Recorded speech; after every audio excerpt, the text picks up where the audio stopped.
عن ابی ہریرہ رضی اللہ عنہ قال النبی صلی اللہ علیہ وسلم آیت المنافق ثلاث اذا حدث كذب واذا وعد اخلف واذا اؤتمن خان. بخاری. حضرت ابو ہریرہ رضی اللہ عنہ روایت کرتے ہیں کہ حضور صلی اللہ علیہ وسلم نے ارشاد فرمایا کہ تین خصلتیں، تین عادتیں ایسی ہیں جو منافق ہونے کی نشانی ہے. یعنی کسی مسلمان کا کام نہیں ہے کہ وہ یہ کام کرے. اگر کسی انسان میں یہ باتیں پائی جائیں تو سمجھ لو کہ وہ منافق ہے. وہ تین باتیں یہ ہیں کہ جب وہ بات کرے تو جھوٹ بولے، اور جب وعدہ کرے تو اس کی خلاف ورزی کرے، اور جب اس کے پاس کوئی امانت رکھوائی جائے تو وہ خیانت کرے. ایک روایت میں یہ بھی ہے کہ وہ چاہے نماز پڑھتا ہو، روزے بھی رکھتا ہو، اور چاہے وہ دعویٰ کرتا ہو کہ وہ مسلمان ہے، لیکن حقیقت میں وہ مسلمان کہلانے کا مستحق نہیں، اس لیے کہ مسلمان ہونے کی جو بنیادی صفات ہیں وہ ان کو چھوڑے ہوئے ہیں. خدا جانے یہ بات ہمارے ذہنوں میں کہاں سے بیٹھ گئی ہے، اور ہم نے یہ سمجھ لیا ہے کہ یہ دین بس نماز روزے کا نام ہے. نماز پڑھ لی، روزہ رکھ لیا، اور نماز روزے کا اہتمام کر لیا، بس مسلمان ہو گئے. اب مزید ہم سے کسی چیز کا مطالبہ نہیں ہے. اب ایسا ہوتا ہے کہ جب ہم بازار گئے تو اب وہاں جھوٹ، فریب اور دھوکے سے مال حاصل ہو رہا ہے. حرام اور حلال ایک ہو رہا ہے.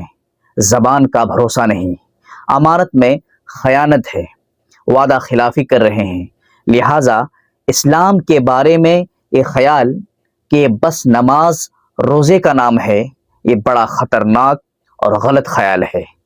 حضور صلی اللہ علیہ وسلم نے بتا دیا کہ ایسا شخص چاہے نماز بھی پڑھ رہا ہو اور روزے بھی رکھ رہا ہو، لیکن وہ مسلمان کہلانے کا مستحق نہیں ہے.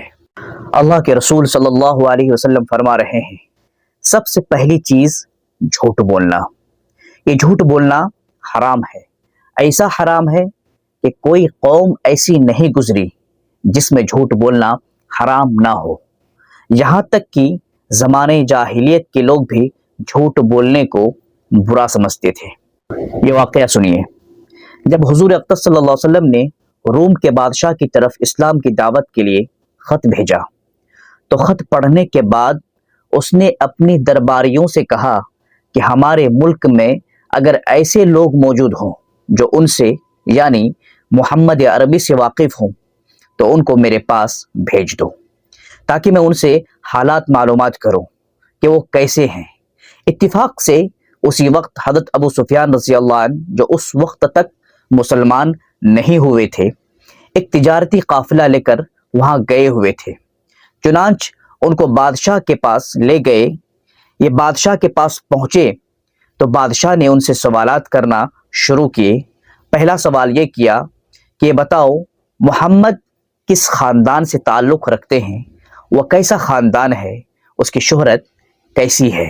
انہوں نے جواب دیا کہ وہ بڑا خاندان، بڑے اعلیٰ درجے کا خاندان ہے، اور سارا عرب اس خاندان کی شرافت کا قائل ہے.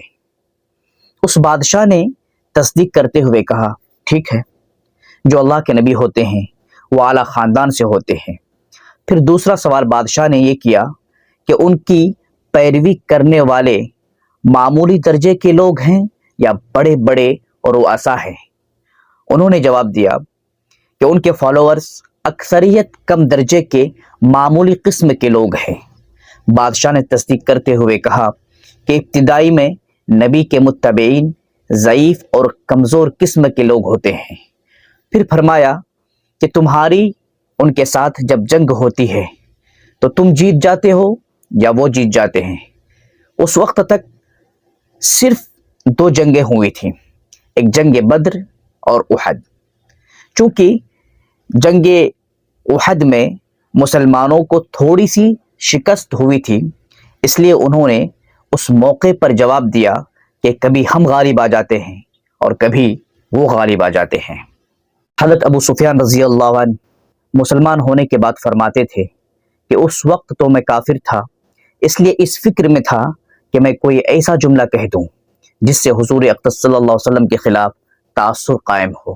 لیکن اس بادشاہ نے جتنے سوالات کیے ان کے جواب میں اس قسم کی کوئی بات کہنے کا موقع نہیں ملا، اس لیے کہ جو سوال وہ کر رہا تھا اس کا جواب تو مجھے دینا تھا اور جھوٹ بول نہیں سکتا تھا، اس لیے میں جتنے جوابات دے رہا تھا وہ سب حضور کے حق میں جا رہے تھے۔